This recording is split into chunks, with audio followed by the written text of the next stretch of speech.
Hello guys, welcome back to our channel Man Imperfect. It's me, a friend Hansraj here. In a previous lecture of physics series हमने discuss किया था कि आपके पास जो cathode से cathode rays का हो या इलेक्ट्रॉन बीम का हो वो निकल रही है, उसके ऊपर electric field and magnetic field का क्या इफ़ेक्ट होगा। ये सवाल आया और हमने डिस्कस किया कि क्या इफ़ेक्ट होने वाला है।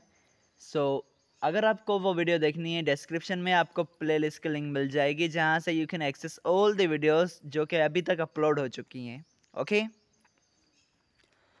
मूविंग फॉरवर्ड आज हम करेंगे 16.5, लेकिन उससे पहले मैं आपको एक चीज़ बता दूं कि देखो भाई, मैंने कल के लेक्चर में या प्रीवियस लेक्चर में सिंपली आपको डिफ्लेक्शन ना कॉपी के थ्रू समझाई थी and I have already told you कि मैं गाँव में बैठा हूँ, I do not have any internet.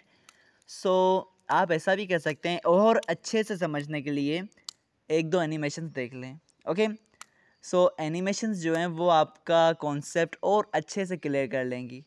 Otherwise ये सिंपल है कि ना डिफ्लेक्शन हो जाती है, बुक में भी आपको डायग्राम्स मिल जाएंगी।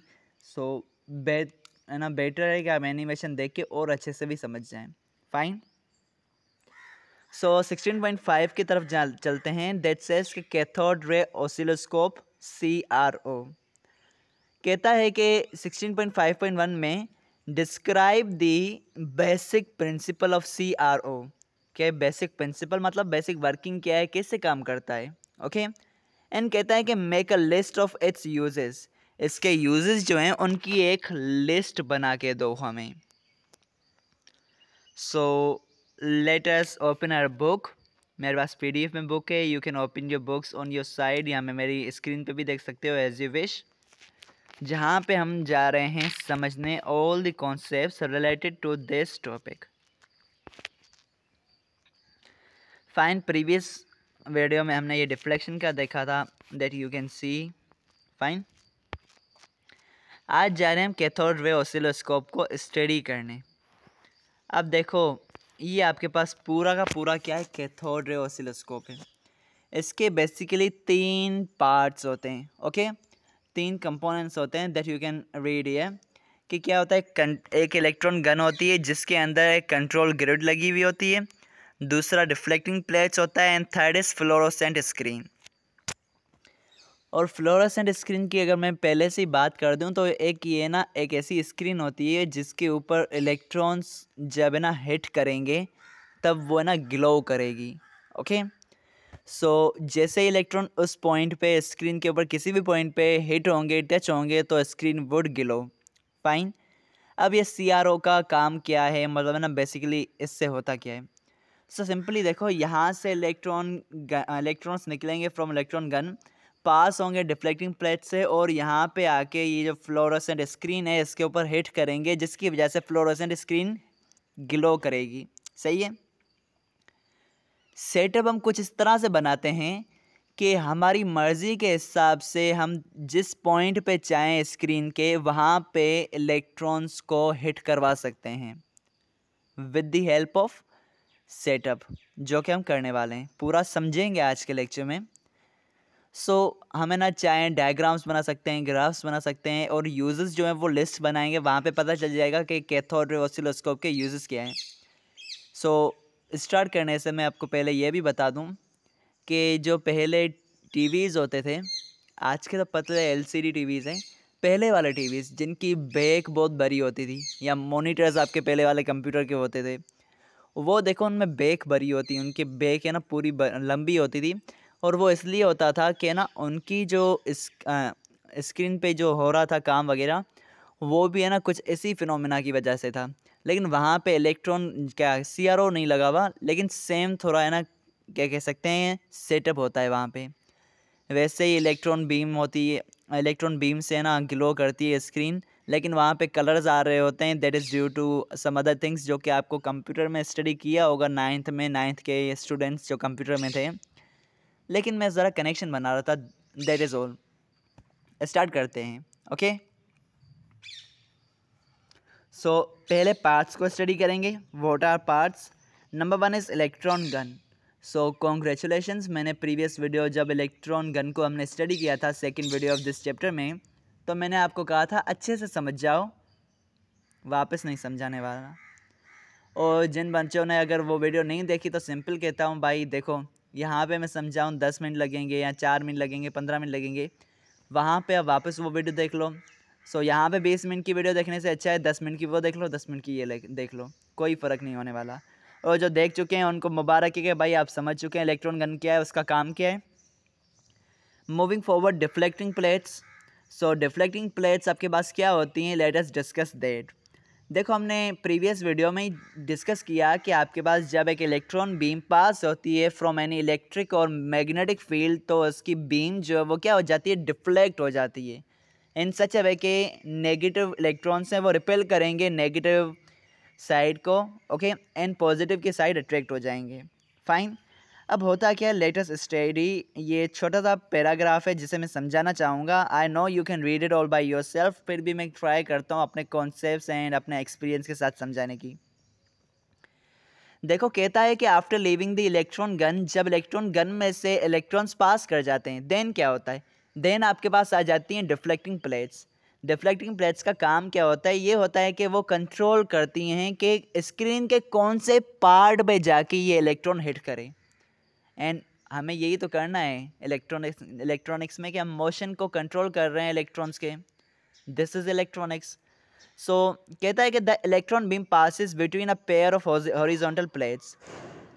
आफ्टर लीविंग मतलब इलेक्ट्रॉन गन में से निकलने के बाद एक हॉरिजॉन्टल पेयर होता है आपके पास प्लेट्स का, उसमें से इलेक्ट्रॉन बीम पास होती है। दिस वन, ये जो आपके पास है ना, ये हॉरिजॉन्टल प्लेट्स हैं आपके पास, okay, deflecting system, deflecting plates हैं।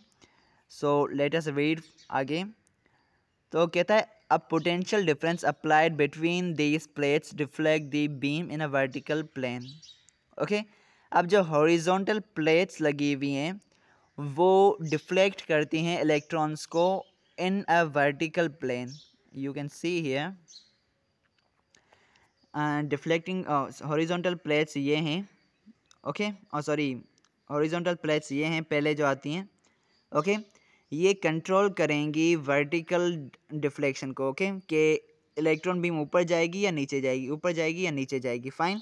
इस चीज़ को कंट्रोल करने के लिए आपके पास हॉरिजॉन्टल प्लेट्स हैं। Horizontal plates control the vertical deflection and इसका अपोजिट होने वाला है कि vertical plates control the horizontal deflection. वो आगे देखेंगे, रीड इट।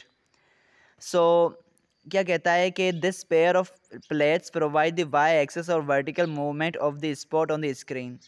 जो हॉरिजॉन्टल प्लेट्स हैं वो वाई एक्सेस और वर्टिकल मूवमेंट को कंट्रोल करते हैं इलेक्ट्रॉन्स की, ओके।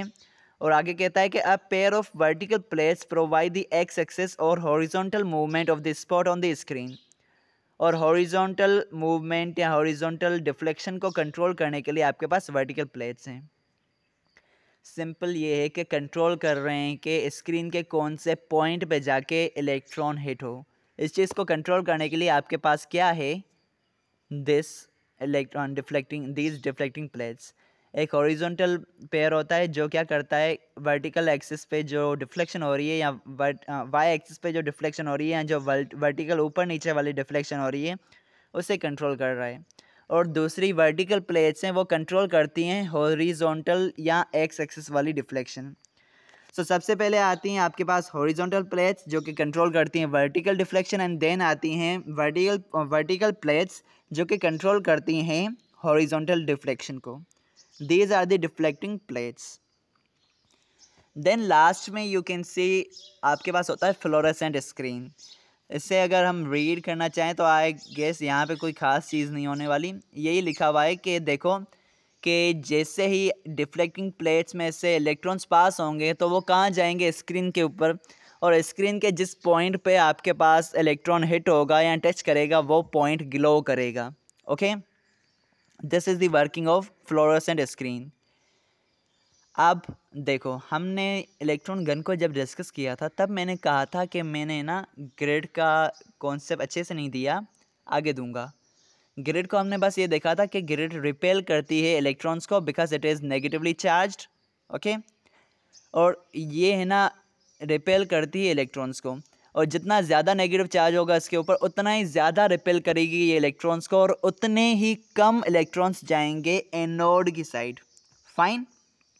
अब देखो, आपके पास जितने कम इलेक्ट्रॉन्स जाएंगे एनोड के साइड, उतने ही कम इलेक्ट्रॉन्स पास होंगे from these deflecting plates. Okay, और जितने कम इलेक्ट्रॉन्स पास होंगे फ्रॉम दीज डिफ्लेक्टिंग प्लेट्स, उतने ही कम इलेक्ट्रॉन्स रीच करेंगे दिस फ्लोरोसेंट स्क्रीन। है ना, कॉन्सेप्ट बना रहा हूँ, लिंक दे रहा हूँ। अगेन रिपीटिंग कि जितना ज़्यादा नेगेटिव पावर होगा या नेगेटिव चार्ज होगा इस ग्रिड का, उतने ही ज़्यादा इलेक्ट्रॉन्स रिपेल होंगे और उतने ही कम इलेक्ट्रॉन्स पास होंगे फ्रॉम दिस इलेक्ट्रॉन गन के एनोड से। और उसके बाद जितने कम इलेक्ट्रॉन्स एनोड से पास हो रहे हैं उतने ही है ना आपके पास डिफ्लेक्टिंग प्लेट से पास होंगे, और कम इलेक्ट्रॉन्स जो डिफ्लेक्टिंग प्लेट से पास हो रहे हैं वो जाके स्क्रीन पे टच करेंगे। ओके, सो जितना ज़्यादा ग्रिड नेगेटिव होगा उतने कम इलेक्ट्रॉन्स स्क्रीन के पास जाएंगे, और इसका वाइस वर्सा ये होगा कि जितने कम मतलब जितना कम नेगेटिव चार्ज होगा ग्रिड का, उतने ही ज़्यादा इलेक्ट्रॉन्स आपकी फ्लोरोसेंट स्क्रीन पे जाके हिट होंगे। अब बात आती है कि ब्राइटनेस कंट्रोलर हम इसे क्यों कहते हैं। ये पॉइंट मैंने छेड़ा था इन वीडियो जिसमें मैंने इलेक्ट्रॉन गन बताया। सो देखो, हमने कहा कि इलेक्ट्रॉन जब फ्लोरोसेंट स्क्रीन पे हिट होता है तब वो स्क्रीन ग्लो करती है। तो जितने ज़्यादा इलेक्ट्रॉन्स हिट होंगे उतना ज़्यादा ग्लो होगा, और जितने कम इलेक्ट्रॉन्स हिट होंगे उतना कम इलेक्ट्रॉन का फ्लोरोसेंट स्क्रीन का ग्लो होगा। है ना, सो ये कंट्रोल कर रही है कि कितने इलेक्ट्रॉन्स रीच करेंगे on the screen, on the fluorescent screen. Okay, अब फ्लोरोसेंट स्क्रीन पे जितने कम इलेक्ट्रॉन्स होंगे उतना कम ग्लो, एंड जितने ज़्यादा उतना ज़्यादा ग्लो। ये कंट्रोल कर रही है इलेक्ट्रॉन्स कितने जाने वाले हैं। So simply it is controlling the brightness. अगर ये ज़्यादा इलेक्ट्रॉन्स भेजेगी ज़्यादा ब्राइटनेस होगी, कम इलेक्ट्रॉन्स भेजेगी तो कम इलेक्ट्रॉन्स ब्राइटनेस होगी। ओके, देयरफॉर वी से it is a brightness controller. Grid को हम इसलिए ब्राइटनेस कंट्रोलर भी कहते हैं। Moving forward you can read this all about के ना मैंने ग्रिड का बताया, you can read all here. आगे आते हैं लास्ट में कि देखो यूजेस हमें स्टडी करने हैं। If you search on internet आपके पास यूजेस आ जाएंगे अच्छे खासे, लेकिन सिंपल है कि मैं ये पॉइंट जानता हूँ। स्टार्टिंग में मैंने ये देखा 9th क्लास जब बोर्ड की थी मेरी, तो मैंने ना मिड टर्म के मतलब ऑलमोस्ट प्रीलिम्स तक मैंने बुक को ना इतना ज़्यादा अच्छे से स्टडी नहीं किया। मैंने कहा यार इंटरनेट पे इतना खास है, इतना ज़्यादा चीज़ें बहुत अच्छे से समझाते हैं, तो why do we study book, why do we read it. लेकिन आखिर में ये पता चला कि प्रीलियम के पेपर से पहले मैंने ये देखा कि जितने भी सवाल पहले आ चुके हैं पास पेपर्स में, स्कूल के जो मिड टर्म्स वगैरह हुए हैं, वो आते हैं नॉर्मली मोस्ट ऑफ द सवाल्स from book. Therefore book is necessary, और यूजेस के जो भी सवाल होंगे वो बुक में से ही होने वाले हैं। ओके, एक आधा मे भी मतलब है ना, मैं कह सकता हूँ कि 100 में से 99.5% आपके चांसेस हैं बुक में से MCQ आने के ऑफ यूजेस के। ओके, अब इतने ज़्यादा हैं तो हम यूजेस यहाँ से स्टडी करने वाले हैं। बुक में जो है उन्हें ही रीड करो, बाकी को दफ़ा करो। सो कहता है कि कैथोड रे ऑसिलोस्कोप यूज़ होता है मैनी फील्ड्स ऑफ साइंस में। ओके, अब इसका मेन फंक्शन क्या है, ये ग्राफ्स बनाता है। ओके, और ये वोल्टेज को मेजर करता है। सो ये करता है डिस्प्ले वेव फॉर्म्स, मेजर करता है वोल्टेजेस को, और है ना रडार सिस्टम होता है जिसमें ये रेंज फाइंड करता है। रडार सिस्टम आपके पास हो रहा होता है, radar system you can on search on internet. Okay, so range उसमें फाइंड करता है। इको साउंडिंग है ना, इको साउंडिंग एक टेक्निक है जिसमें हम फाइंड करते हैं कि आपके सी है, उसका जो सी बेड मतलब उसका बिल्कुल डाउन उसकी ज़मीन क्या है, सी का मतलब है ना जो सबसे नीचे वाला डेप्थ वाला पॉइंट क्या हो सकता है, उसको फाइंड करने के लिए हमें ना एक टेक्निक यूज़ करते हैं, दैट इज़ इको साउंडिंग। उसमें आपका ये CRO यूज़ हो रहा होता है। ओके, और CRO कहता है कि हार्ट बीट्स जो हैं उन्हें शो करने के लिए भी यूज़ हो रहा होता है। एक और मेन पॉइंट और most common point is this कि CRO को हमें ना ग्राफ्स बनाने के लिए यूज़ करते हैं। ग्राफ्स वगैरह वोल्टेज करंट वगैरह के जो ग्राफ्स हैं, रिलेशंस के जो ग्राफ्स हैं, उन्हें बनाने के लिए we use CRO। With this आज के इस लेक्चर में you have successfully completed cathode ray oscilloscope. I hope this video lecture was really very helpful for you, and if yes then like, share and subscribe करो and comment करके मुझे बताओ कि कैसा लगा lecture. Okay, so thank you so much for watching this video and being connected. Bye.